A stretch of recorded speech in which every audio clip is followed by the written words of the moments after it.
Bonjour à tous et merci de nous rejoindre dans notre tout premier webinaire Coolroof. Accélérons la décarbonation pour les industries pharmaceutiques et cosmétologiques. Je vous propose d'attendre une petite minute, le temps de laisser tout le monde se connecter et de nous rejoindre.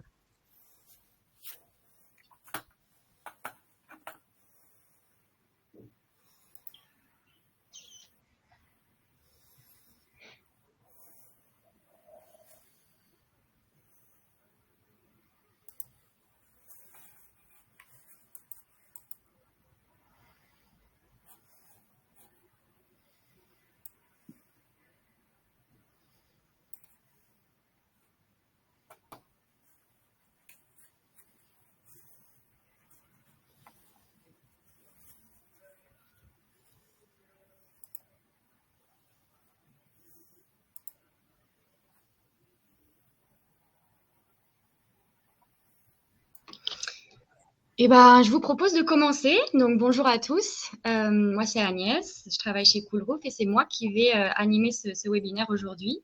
On va passer à peu près 45 minutes ensemble. Et donc, on va parler décarbonation pour les industries pharmaceutiques et cosmétologiques. Avant toute chose, je vous précise qu'on a une super équipe de modératrices qui peuvent répondre à vos questions. Donc, n'hésitez pas à les poser dans la partie section dédiée. On va répondre le plus possible au fil de l'eau, mais on a aussi une séquence questions-réponses où on reviendra un petit peu plus en profondeur sur des sujets précis ou aussi certaines réponses demandent un peu plus de précision. Avant de lancer officiellement ce webinaire, je voulais remercier nos participants et puis les personnes qui vont intervenir aujourd'hui. Merci pour votre temps. Nous avons avec nous donc Louis Cabot, directeur général adjoint de Coolroof. Bonjour Louis. Bonjour à toutes et à tous. Ravi d'être avec vous. Merci, nous aussi, on est ravis que vous soyez là. Donc Louis, vous allez nous présenter toute la société Coolroof, ce que l'on fait, nos solutions, nos services, les enjeux auxquels on répond. On a aussi François Asquette, qui est account manager chez Coolroof. Bonjour François. Et bonjour à tous. Merci François d'avoir répondu à notre invitation et on va parler, puisque ce webinaire s'adresse aux industries pharmaceutiques et cosmétologiques, on va parler un peu plus des besoins et des risques spécifiques pour ce type de bâtiment. On aura aussi une intervention de Nicolas Lévesque, directeur technique chez Panpharma, qui viendra nous raconter un peu son expérience avec Coolroof, son retour client. On précise par contre cas de force majeure, en ce moment, on est en Bretagne avec une tempête qui arrive droit sur nous. Donc, on espère que Nicolas pourra se connecter. Mais si ce n'est pas le cas, c'est que le direct prend le dessus. Donc, on aura un peu plus de temps pour les questions. Et sans plus tarder, je te donne la parole, Louis, pour nous parler de cette belle société qu'est Coolroof. Merci Agnès. Alors je vais vous parler de cette belle entreprise qui est Coolroof. Coolroof, c'est une entreprise innovante qui a 9 ans d'existence. Nous réalisons à peu près 7 millions d'euros de chiffre d'affaires et nous avons cet été fêté notre 1 000e mètre carré de toit Coolroofé. On va vous expliquer un peu en quoi ça consiste. Notre particularité, c'est que notre siège et nos laboratoires intégrés sont en Bretagne. Nous sommes entre Brest et Quimper, début de la presqu'île de Crozon. Nous avons 40 collaborateurs et présents sur tout le territoire avec 7 directions régionales. Comme vous pouvez le voir dans le panneau à gauche, Coolroof, c'est une entreprise qui est dans le lauréate de l'Impact 40, des 40 futures licornes à impact, coque rouge, coque bleue, coque vert. Donc on est soutenu par le ministère, la BPI et le ministère des Finances. Nous sommes Bicorp, 17 ODD et membres des dividendes climat, de l'association Dividendes Climat, ce qui montre notre engagement dans l'impact. Voilà la manière très rapide qui nous sommes. Notre solution, en fait, on peut la résumer ainsi. On a conçu des solutions autour d'un revêtement thermoréflectif liquide de haute durabilité, puisqu'il dure plus de 15 ans, à base de coquilles d'huîtres recyclées, ce qu'on appelle le cool roof. Donc en fait, c'est un ensemble de produits et services à impact, et on va voir pourquoi c'est un impact, des impacts économiques et environnementaux, sociaux et solidaires, et ça doit déjà faire écho à des problématiques ESG auxquelles vous êtes confrontés. Alors, le principe du cool roofing est assez simple. Essayer de le vulgariser, c'est que quand vous avez un air ambiant à 35 ou 40 degrés, le soleil, l'énergie solaire va se stocker dans la membrane, qui va monter, dans le cas d'une membrane bitumineuse, autour de 70-75 degrés. Et à 1 mètre au-dessus du toit, et c'est important, et François vous en parlera tout à l'heure, vous allez avoir une température d'environ 50 degrés. Donc la température du toit augmente très fortement. De ce fait, et c'est très logique, la membrane, elle va se dilater et se rétracter au gré des saisons et des températures, donc elle va vieillir très prématurément. Suivant la résistance thermique de votre toit, la température intérieure va augmenter également. Donc, votre demande de climatisation ou de réfrigération va augmenter, c'est une conséquence directe. Les systèmes de refroidissement présents en toiture, du coup, dysfonctionnent et surconsomment. Donc, votre facture d'énergie augmente. Les rejets de CO2 augmentent également par le rejet de gaz perfluoré, dont on sait que c'est un des éléments les plus critiques en termes de protection de l'environnement. Et puis, dans certains cas, le bien-être au travail va diminuer, puisque la clim ne va plus faire son effet, et à raison de plus si vous n'avez pas de climatisation. Notre revêtement, lui, ce qu'il va le faire, c'est que il va réfléchir 90% de l'énergie solaire. Donc la température du toit reste à température ambiante. Si vous avez 40 degrés dehors, le toit va être à 35, 38, 40 maximum. La membrane est donc préservée puisqu'on va limiter les phénomènes de dilatation et de rétractation. La température intérieure donc, va baisser, donc la température est maîtrisée. Votre demande en clim va diminuer. Les CVC fonctionnent normalement et sont peu sollicités, et la facture d'énergie et les rejets de CO2 diminuent, et le bien-être au travail augmente. Voilà le principe général du cool roofing. C'est une innovation qui a à peu près 2500 ans. Nos grands anciens grecs avaient imaginé ça en disant si je peins en blanc mes toitures, il fera plus frais dedans. On a bien sûr largement fait évoluer le système. Donc voilà le principe du cool roofing. Comme je vous l'ai dit, on est orienté autour de produits et de services. Donc on a 3 types de produits. Le cool roof qui va adresser les toitures, le cool glass qui va adresser les éléments je cherche le terme, excusez-moi. Les polycarbonates. Voilà, les bicarbonates en toiture, merci François. Et le cool wall qui va permettre de protéger des murs dans certains cas très spécifiques, notamment sur les façades sud et ouest. Donc comme vous l'avez compris, c'est 100% made in France. On a des produits éco-conçus, biosourcés et non polluants, c'est extrêmement important. On a un très fort indice de réflectance qui est en fait l'indice qui permet de mesurer la performance de notre produit et de garantir les 90% de réfléchissement du rayon solaire. C'est agréé BE Roof T3, c'est important, ça veut dire qu'il y a une résistance au feu qui est reconnue, stampée, et c'est important dans vos activités. C'est un produit léger, donc si vous avez des bâtiments un peu anciens, vous n'avez pas de reprise de charpente à faire, puisqu'on est un peu moins de 1 kg par mètre carré, vous n'avez pas d'interruption d'activité. Nous avons une garantie décennale portée par la SMA BTP, donc acteur majeur du sujet, ce qui vous donne le niveau de confiance que nous avons et que notre tiers de confiance a en notre produit. Et nous avons un retour sur investissement prouvé par des REX inférieur à 5 ans sur des bâtiments climatisés. En termes de services, nous avons développé autour de ce produit des services qui nous permettent de vous garantir et vous de mesurer l'impact de nos solutions. Donc, nous avons dans notre laboratoire de thermie, nous faisons des simulations thermiques dynamiques qui vont vous permettre en amont de prédire quelque part l'impact de cool roofing et après de le mesurer et de le suivre. Vous avez notre solution pour être efficiente doit s'appliquer sur un nettoyage de toiture très minutieux. Donc on propose une prestation de nettoyage préparatoire pré-application. Nous instrumentons nos toits, c'est extrêmement important parce que ça va vous apporter la preuve de l'impact à l'instant T par rapport avant, après et dans le temps. Et ces données vont vous permettre d'alimenter vos systèmes de management de l'énergie si vous en avez.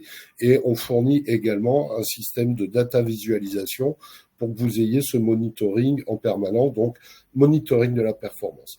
Nous avons également une solution de financement intégrée parce que certains clients préfèrent porter l'application de cette solution en OPEX plutôt qu'en CAPEX. Et enfin, un contrat de maintien de la performance parce que un toit blanc, c'est beau, mais il doit être propre pour que la performance soit maintenue dans le temps, donc 10 ans et plus, 15 ans et pourquoi pas 20 ans. Notre chaîne de valeur, je ne vais pas me passer beaucoup de temps dessus. Ce qu'il faut vraiment retenir, c'est que notre innovation et la R&D, c'est dans l'ADN de Cool Roof. Donc nous avons 3 laboratoires intégrés, chimie, thermie et robotique. Alors, chimie, c'est à peu près évident. On fait évoluer nos produits en permanence et on cherche à les rendre toujours plus durables, plus écologiques et plus performants.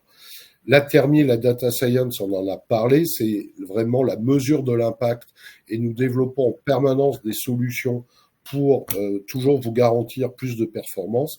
Alors, la robotique va vous paraître un petit peu baroque, mais on s'est aperçu que dans le cadre du maintien de la performance, comme les toits doivent être propres, pour qu'ils soient propres, il faut user de l'eau. Et l'eau, c'est une ressource qui va devenir de plus en plus rare, éventuellement de plus en plus chère.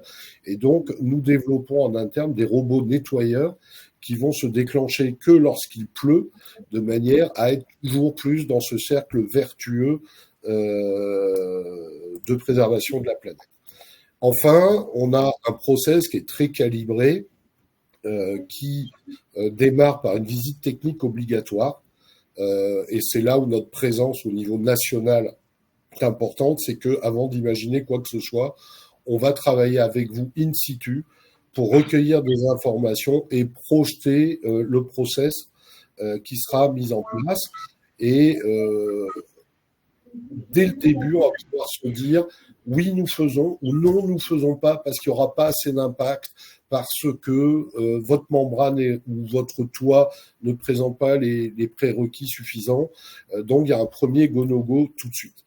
Derrière, on va simuler avec 2 niveaux de simulation, soit une micro-STD pour instantanément avoir un premier regard sur la performance et l'impact du cool roofing.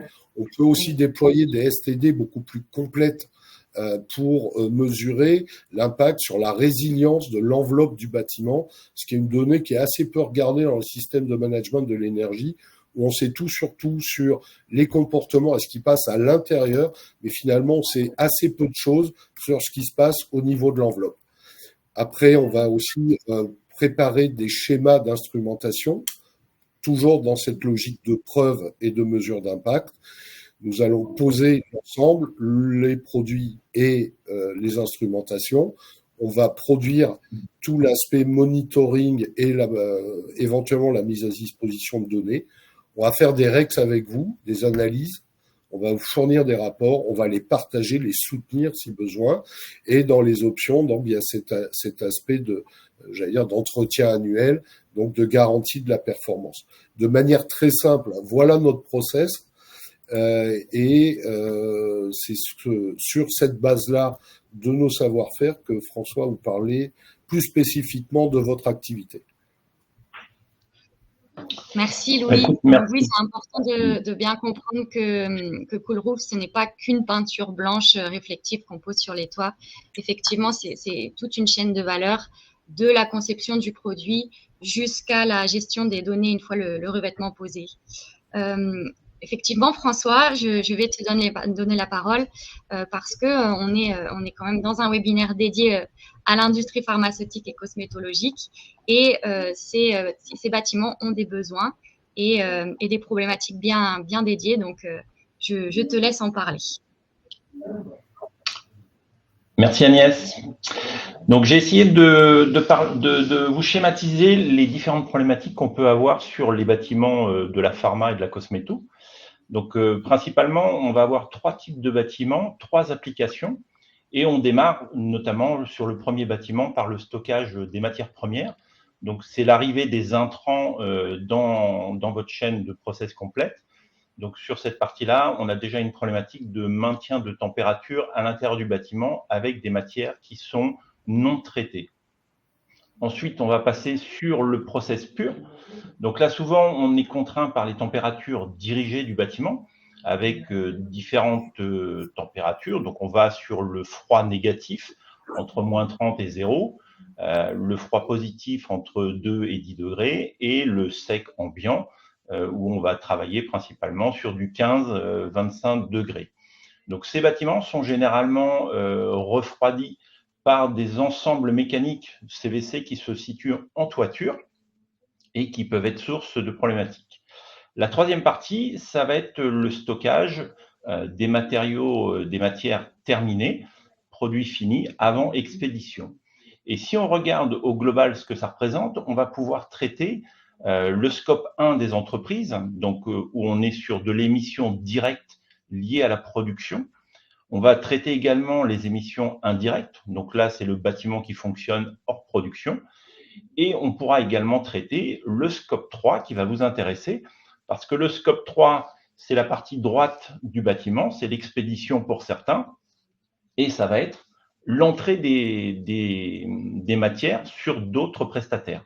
Donc tout est lié et l'impact que vous allez avoir en coolroof dans vos bâtiments va se retrouver chez vos partenaires et vos fournisseurs et prestataires.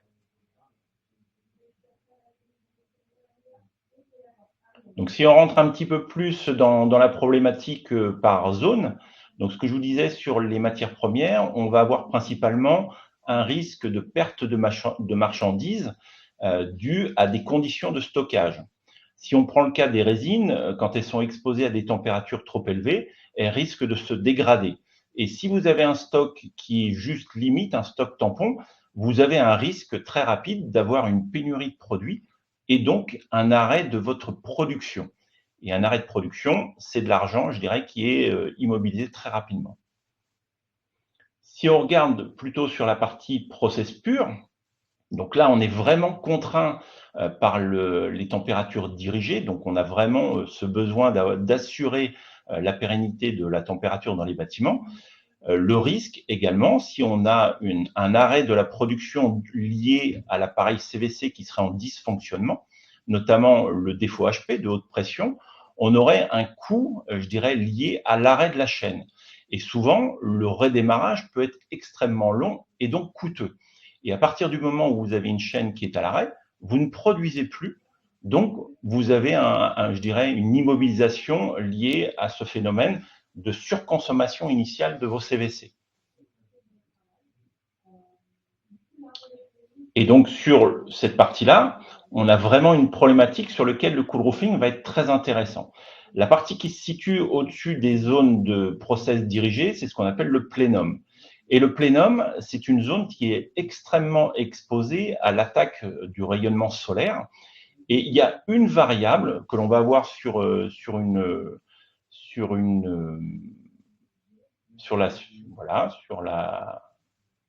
slide suivante. Donc, on a, je dirais, j'ai quelqu'un à côté qui parle, excusez-moi.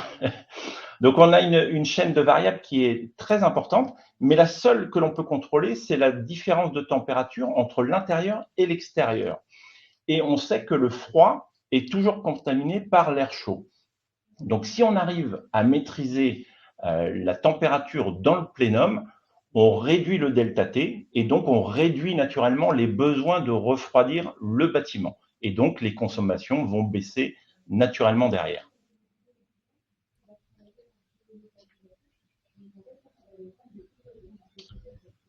Donc, pour résumer, sur la troisième partie, le stockage avant expédition, donc ce sont des produits finis. La difficulté, c'est de maintenir la température sur un froid, je dirais, entre 2 et 10 degrés sur certains produits, ou sur la majeure partie des produits, on va être sur du froid positif à plus de 10 degrés, donc entre 10 et 25 degrés. Et on s'aperçoit souvent que sur les zones de stockage, on peut avoir un delta entre le bas du stockage et le haut du stockage qui peut varier de plus de 10 degrés et qui peut conduire à une problématique de perte de marchandises parce qu'on est sur des produits qui sont thermosensibles. Ça, c'est pour la partie, je dirais, pur produit. Mais quand on regarde également l'environnement dans lequel vont travailler les personnes qui vont assurer le picking et le déplacement de toutes ces marchandises, le fait de baisser la température de cet environnement va améliorer la qualité de vie au travail des personnes qui font le déplacement de toutes ces marchandises.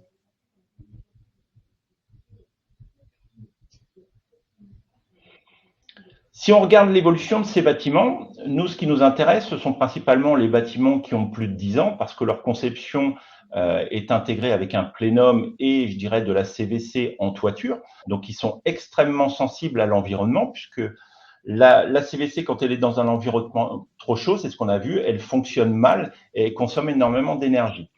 Aujourd'hui, l'évolution du bâtiment, c'est d'avoir des bâtiments avec des boîtes dans la boîte, donc ce qui permet de mieux maîtriser les températures les plus faibles. À côté de ça, on a malgré tout une problématique sur les groupes froids qui sont déportés, qui sont principalement sur des dalles béton, et ces dalles béton vont également emmagasiner de l'énergie, donc il faut qu'on se penche sur le sujet pour traiter l'environnement des groupes froids lorsqu'ils sont déportés, parce qu'on peut également améliorer leur fonctionnement. Alors, pour rappel, j'ai indiqué ce que l'on trouve généralement dans les différents bâtiments en termes de régulation de température. On va principalement avoir le mix produit en froid positif jusqu'à 8-10 degrés, en température ambiante, qui est assez classique, je dirais, avant expédition. Mais on va avoir de plus en plus de besoins sur des températures extrêmement froides et extrêmement énergivores. Ce sont des bâtiments dans lesquels on va avoir des températures entre moins 20 et moins 70 degrés. Et si on regarde ce qui s'est passé pendant la pandémie il y a quelques temps, on a tous été concernés, les vaccins ARN avaient un besoin de gestion du froid qui était extrêmement important et l'évolution de cette demande va exploser dans les années à venir avec des vaccins qu'il faut impérativement garder à température très froide.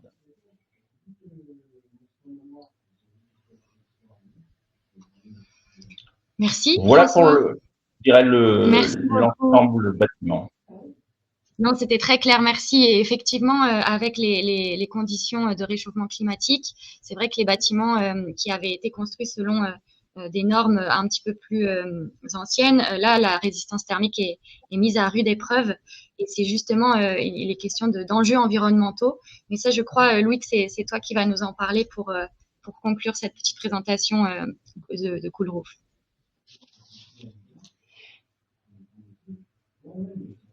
Ah, Louis, ton micro est coupé.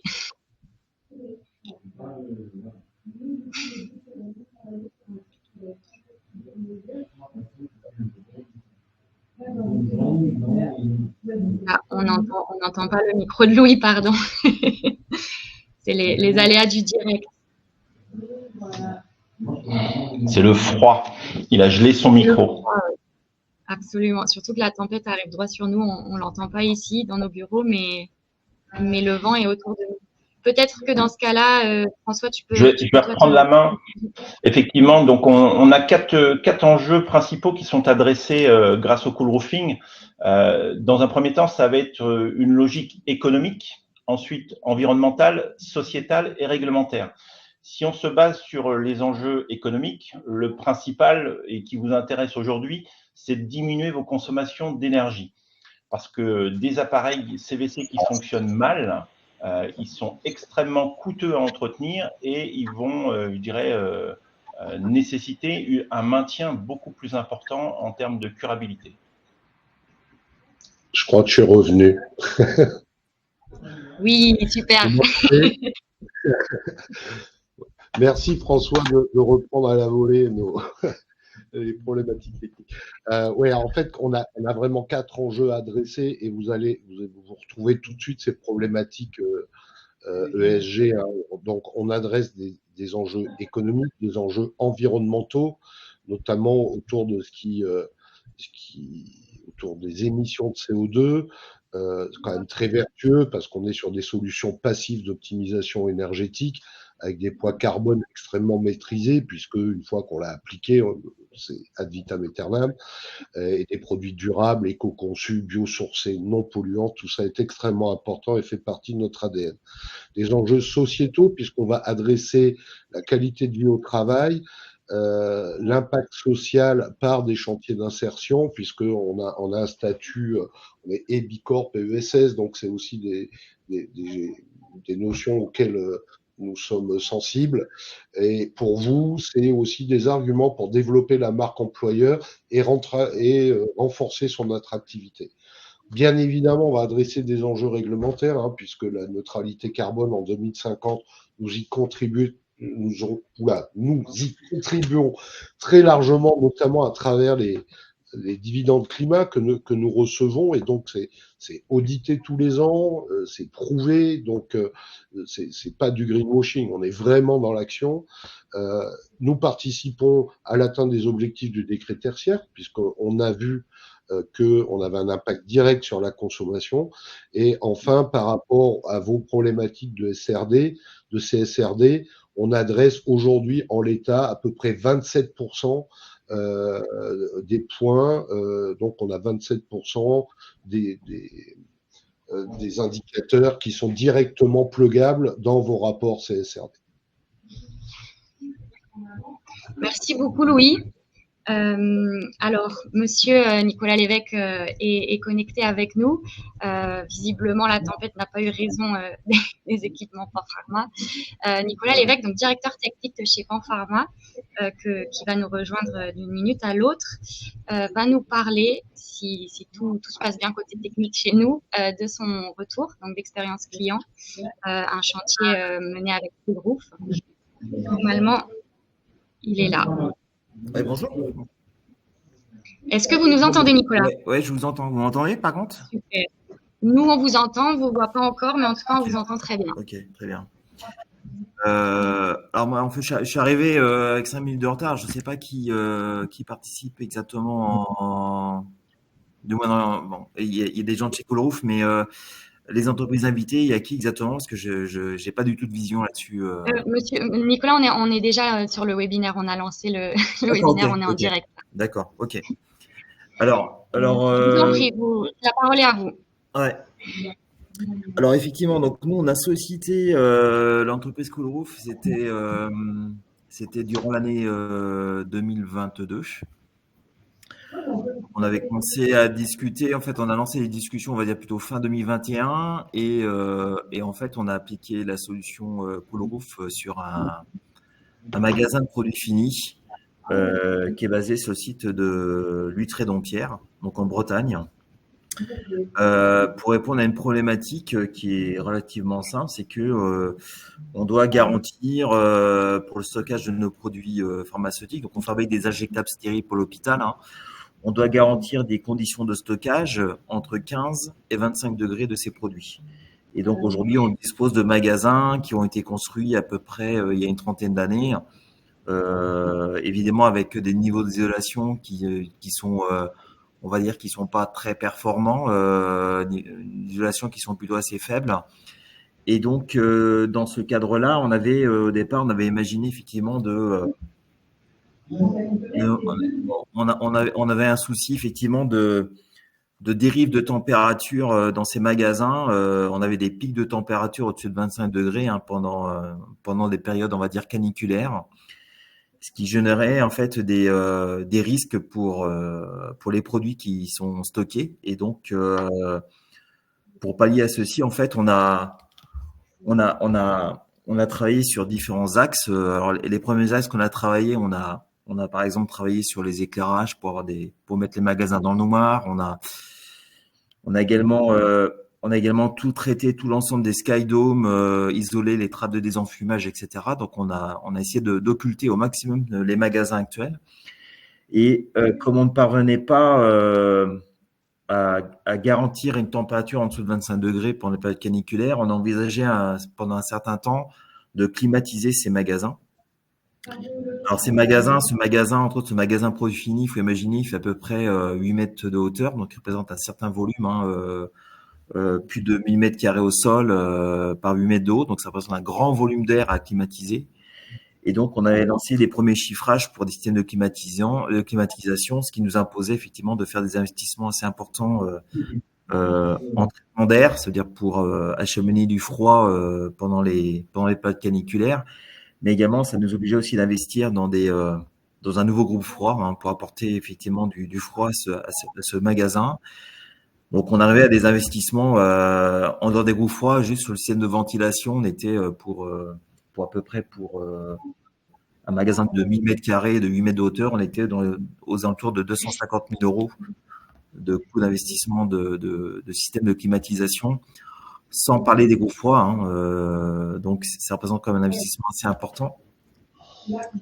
Et donc, suite à cela, en fait, on a été démarché par la société Coolroof. Alors, ça s'est fait à travers, on va dire, un premier contact, on va dire un peu au hasard. Enfin, je veux dire, c'était un peu, en fait, on est en contact avec Coolroof par curiosité par rapport à la solution qu'ils proposaient. Et donc, on a appliqué une peinture réfléchissante sur ce magasin au printemps de l'année 2022, donc sur l'ensemble de l'étanchéité, comme vous expliqué un peu au départ de la réunion. Donc, on a appliqué une peinture sur l'ensemble de l'étanchéité du bâtiment du produit fini, donc au printemps. Et en fait, on a eu la chance, la chance ou malchance, je ne sais pas si on peut vous le dire, mais là, on a eu la chance effectivement d'avoir un été 2022. Je pense que, je me souviens, on a eu une période caniculaire avec des très fortes températures. On a eu même des problèmes de sécheresse en France. Et donc, ce qui nous a permis, entre autres, de voir un peu évaluer l'efficacité de la solution sur un été. Donc, cette évaluation a été faite pendant l'été 2022. Donc des sondes ont été placées suite à l'application du produit à la fois à l'intérieur du magasin et également sur l'étanchéité. Et donc on a pu suivre à travers un outil mis à disposition par Coolroof les températures constatées sur l'étanchéité, au-dessus de l'étanchéité et dans le magasin, qu'on a pu également corrélé avec les mesures de monitoring que nous réalisons nous-mêmes en interne dans le magasin en fonction des positions des points chauds et des points froids. Et ce qu'on a pu constater effectivement, c'est que la solution était quand même plutôt très efficace parce que ce qu'il faut imaginer, c'est que on a gagné pendant les périodes chaudes, on a gagné, je dirais entre 3 et 6 degrés sur la température du magasin. Par l'application simple de la peinture. Ce qu'on a surtout observé, c'est qu'effectivement, la solution elle marche vraiment très bien. C'est-à-dire qu'en fait, on a une bonne réflexion de la lumière du soleil qui vient frapper les étanchéités, ce qui fait qu'on a effectivement des températures sur les étanchéités qui sont beaucoup plus froides que si on n'avait pas d'application d'une peinture réfléchissante, ça c'est sûr. Mais surtout, il y a une absence, on va dire, de transfert thermique entre l'étanchéité et l'intérieur du magasin. C'est-à-dire que, en fait, ce qu'on constate, c'est qu'on a vraiment le caractère réfléchissant est très bénéfique sur la montée de température dans le magasin, par exemple, sur une durée de plusieurs jours. C'est-à-dire que si vous avez tous les jours, vous avez 32, 34 degrés à l'ombre, à l'extérieur. Vous avez tendance un peu à accumuler de la chaleur dans le magasin. Et en fait, l'application de la peinture retarde cette élévation de température. Et donc, en fait, on a pu constater, par exemple, sur les journées les plus chaudes de l'année 2022, au mois d'août, là, il y a une journée, j'ai regardé un peu les données que j'avais récupérées, qu'on avait les données de l'époque, mais on avait constaté, par exemple, durant une journée, on avait eu en Bretagne, on avait eu 42 degrés à l'ombre pendant une journée, 42 degrés à l'ombre, et on avait réussi à tenir 27 degrés à l'intérieur du magasin alors qu'il faisait 42 degrés à l'ombre à l'extérieur. Et donc on a eu un léger dépassement de température au-dessus de la consigne de 25 degrés, mais en fait, on a fortement diminué le nombre de dépassements de température de 25 degrés. C'est-à-dire que globalement, sur l'année 2022, j'ai dû avoir 2 dépassements exceptionnels pendant des journées caniculaires, deux dépassements de l'ordre de 1 à 2 degrés au-dessus de 25 degrés, alors qu'avant, je devais en avoir une bonne dizaine sur une année pleine. Donc pour ça, effectivement, ça a apporté vraiment un plus en termes de solutions. Également, ce qui est intéressant à dire aussi par rapport à cette solution-là, c'est la facilité de mise en œuvre. C'est vrai que c'est quand même assez facile à mettre en œuvre. Ça se fait par l'extérieur du magasin, donc ça perturbe nullement les activités que vous pouvez avoir dans un magasin. Le produit semble facile à appliquer, effectivement. Ça, c'est la durée de travaux est quand même assez courte. Pour faire le magasin de Luttré, magasin hôpital, le magasin de produits finis, l'intervention a duré 3-4 journées pour appliquer les différentes couches de peinture. Donc c'était quand même plutôt une intervention plutôt courte. Donc ça c'est plutôt chouette. Et puis ce qu'il faut aussi noter, que j'ai trouvé plutôt positif, c'est attends, je recherche mes mots. Qu'est-ce que je voulais dire d'autre? Donc facilité d'application. Bon, le produit, il est également sain, c'est-à-dire que c'est pas des produits chimiques. Enfin, c'est si nous on était intéressés aussi par la nature du produit qui est utilisé, parce que bon, pour Pharma, on est engagé dans une démarche, on est certifié ISO 14001, donc on a signé de management environnemental, donc on est quand même assez attaché à l'application de solutions, on va dire, qui sont respectueuses de l'environnement. Donc la mise en œuvre de produits mettant en œuvre de la coquille d'huître, on trouvait ça assez original comme solution, donc ça nous a plu effectivement. Voilà. Qu'est-ce que je pourrais dire d'autre? Donc voilà. Donc cette expérience-là, donc on l'a appliquée en 2022. Et ensuite, on est venu également appliquer la solution de Coolroof sur notre deuxième site qui est basé à Baignan dans le 56. Donc cette opération a été conduite l'année dernière, en 2023, où on a fait l'intégralité du site, donc tous les magasins, à l'exception de la partie production qu'on n'a pas traitée en Coolroof. Mais on a également appliqué ces solutions sur le site de Baignan avec également du monitoring qui a été mis en place pour évaluer les performances de la solution. Alors malheureusement, je dirais malheureusement, on a eu un été 2024 que vous connaissez qui était pas terrible, mais également un été 2023 qui était vraiment pas terrible. Donc on n'a pas vraiment eu des périodes caniculaires sur les 2 dernières années pour vraiment mesurer l'efficacité. Je veux dire, la mesure d'efficacité est beaucoup moins marquante sur les 2 années précédentes à Baignan. Tout simplement parce qu'on a eu des étés avec couverture nuageuse, peu de journées ensoleillées et des fortes chaleurs. Donc effectivement, on n'a pas pu évaluer sur le site de Baignan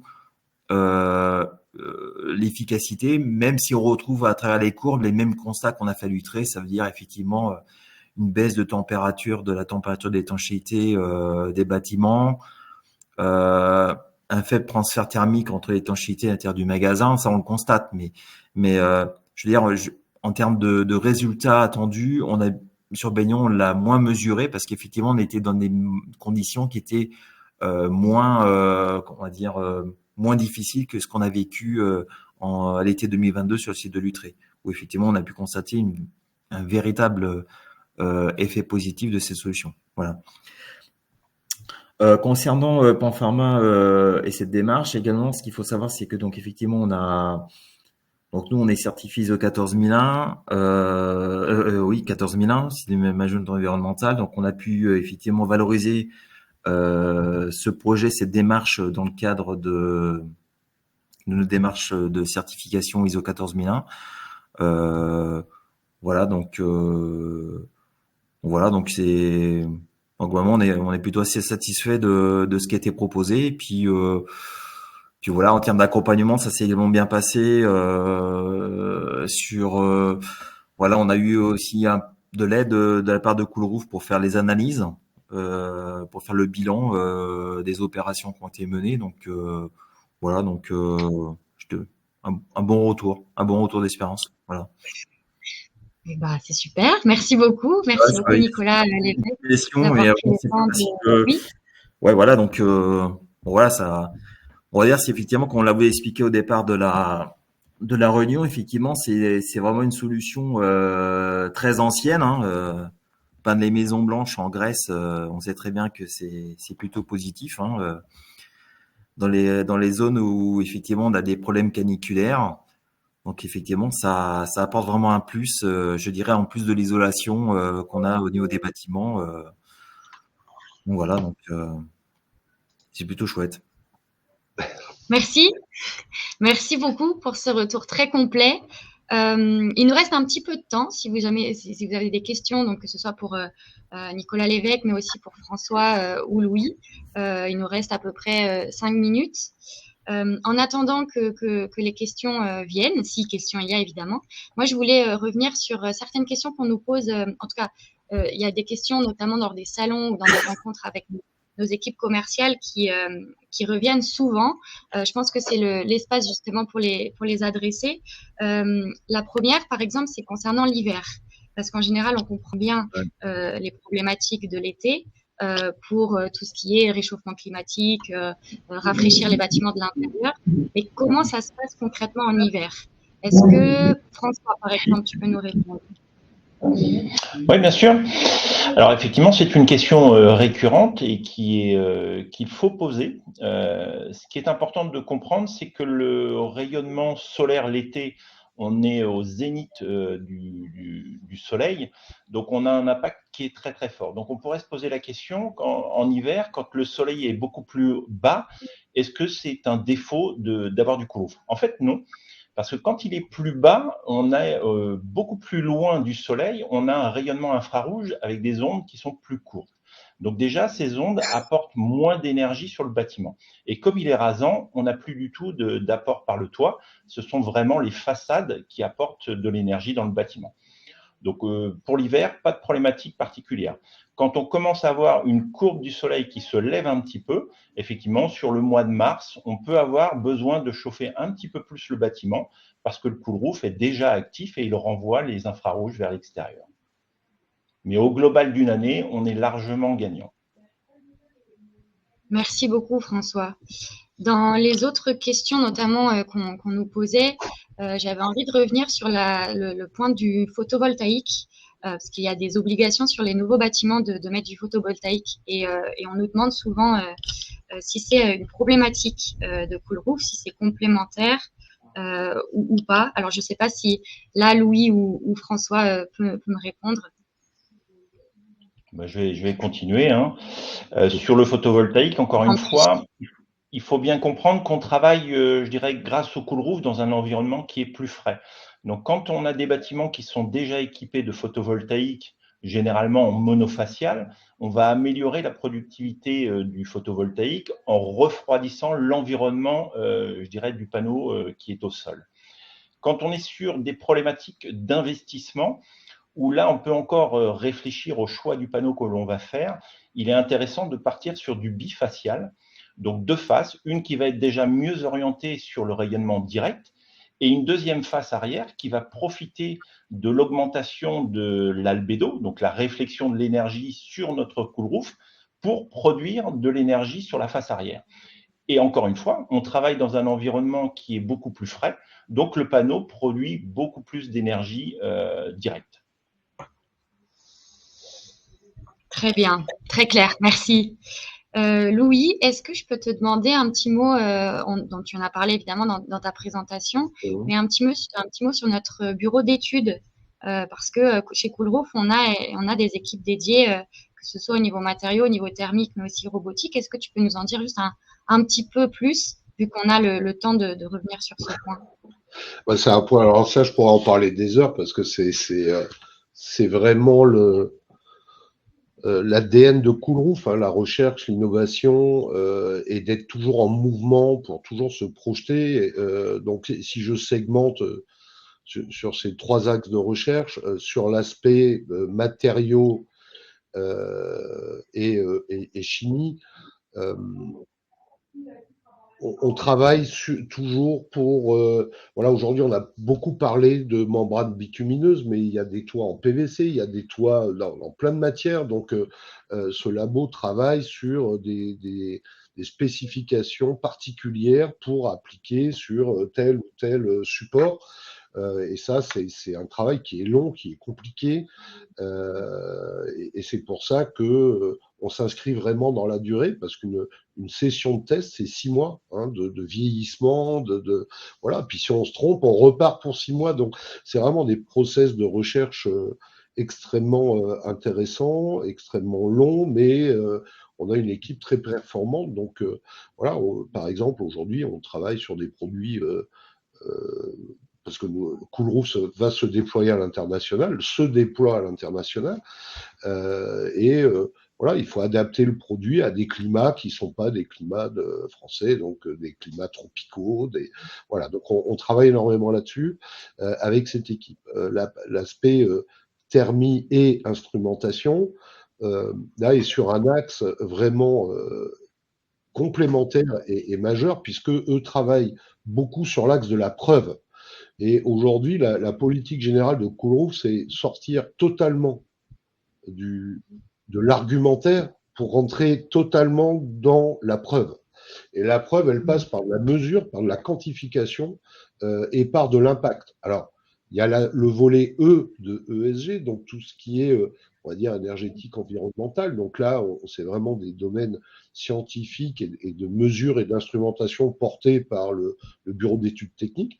Mais il y a aussi l'impact du volet S, social, où on a en interne un Chief Impact Officer qui voilà, va travailler en permanence à la quantification et à la mesure de l'impact pour vous aider à remplir notamment toute la dimension CSRD de vos sujets. Et puis le volet robotique, comme je vous l'ai dit, c'est notre marche en avant sur ces problématiques de l'eau, sur le maintien de la performance. Donc là aussi, c'est, on dirait, on prend un robot tondeur et puis on lui met des balais dessous et ça nettoie les toits. Bah non, c'est beaucoup plus compliqué que ça, parce qu'un toit, c'est pentu, parce que ça glisse, parce qu'il y a plein de trucs dessus. Donc, voilà, c'est un travail qui est très spécifique et qui occupe une équipe d'ingénieurs à plein temps et dont l'aboutissement de la première version de robot va arriver en fin d'année 2025. Et puis, on a plein d'idées dans les cartons. Voilà, c'est un bouillonnement. C'est très imaginatif avec nos clients. Parfait. Et oui, on a très très hâte au futur projet et Coolroof est dans une bonne dynamique et je sais que toute l'équipe sera d'accord avec moi. Être dans cette dynamique, c'est assez stimulant. Merci Louis pour toutes ces précisions. Merci à vous. Et puis, je crois qu'on arrive au bout de ce webinaire. Avant de vous quitter, j'ai plusieurs choses à vous partager. Le premier, c'est un lien vers notre plaquette commerciale si vous voulez retrouver toutes ces informations. Ça s'affiche normalement sur votre écran. Et puis, un lien évidemment vers notre formulaire de contact pour être recontacté par notre équipe commerciale si vous avez envie d'approfondir un petit peu ce que vous avez vu aujourd'hui. Et si vous avez des besoins plus spécifiques, nos équipes sont là. Et puis, n'hésitez pas donc à remplir ce formulaire. On le retrouve aussi dans le chat, si jamais vous voulez avoir accès. Et puis, je terminerai tout simplement en remerciant Nicolas Lévesque, Louis, François, merci pour votre temps, merci pour toutes ces précisions. Et puis, il ne me reste plus qu'à vous souhaiter une bonne journée à tous. Merci beaucoup. Merci Agnès. Merci. François, bonne journée à tous. Bonne journée. À très bientôt. Merci, au revoir.